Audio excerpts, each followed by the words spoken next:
Okay, in this segment I'm going to talk about creating keyword lists for the different virtual corpora that we've created.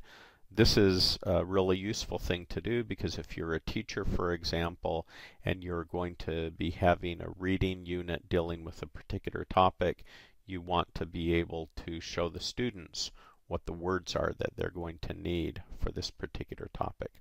So let's go in and let's quickly create a corpus dealing with Buddhism. So Buddha, Buddhism, Buddhist, and so on. I'm going to say that I want 300 different pages. I take a look at these and they look pretty good. And so I say, yeah, let's go ahead and create a Buddhism corpus. And now we have a corpus with 300 different pages, almost 500,000 words. So at this point, I can just click on noun, verb, adjective, adverb, noun plus noun, or adjective plus noun to get the most frequent words from my virtual corpus. So I'll click on noun, and these are then the most common nouns in the almost 500,000 words dealing with Buddhism. So for example, monk occurs 963 times, school occurs 906 times, and so on. But notice that a number of these words, although they are the most frequent nouns in my Buddhism corpus, they're common words in English overall, things like time and life and world. So it might be nice to be able to focus on words that are more specific to the virtual corpus that I've created. So in order to do that, I come up here and I choose specific. I want words that are more specific to my corpus. And now when I click on noun, I get monk is at the top, meditation, enlightenment. Notice that enlightenment has moved up. It occurs 260 times, which is less than the 590 for teaching.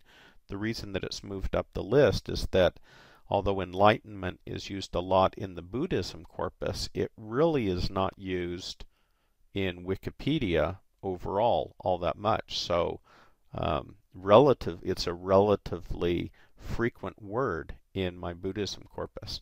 Now if I want to get words that are even more specific, then I come up here where it says specific, and I can click on the plus sign, and I can do that as many times as I want and make it more specific. After clicking on the plus sign, I can click on the word specific, and now these words are going to be more specific to Buddhism, Bodhisattva, Sutra, Karma, and so on. In that case, I was looking at just nouns from the Buddhism corpus. Another example, I could click on nouns for investment. So these are the most common nouns. And again, I could say, what are the nouns that are more specific to investment? So investor, asset, investment, and so on. And of course, it's not just nouns. I mean, I could be looking at verbs, adjective, adverb.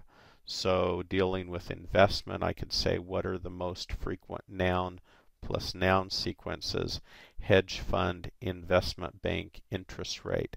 And on all of the searches that I've done, I've just shown you up here the list of keywords that were generated. But for any of these, you can click on the word and or phrase, see it in context, get a sampling of that word, and if there's some of these that look like you might want to see the original Wikipedia page, you can always just click on that page in the keyword in context listing to see the original Wikipedia page. So anyway, hopefully that gives you an overview of how you can use keywords. Again, it's very useful.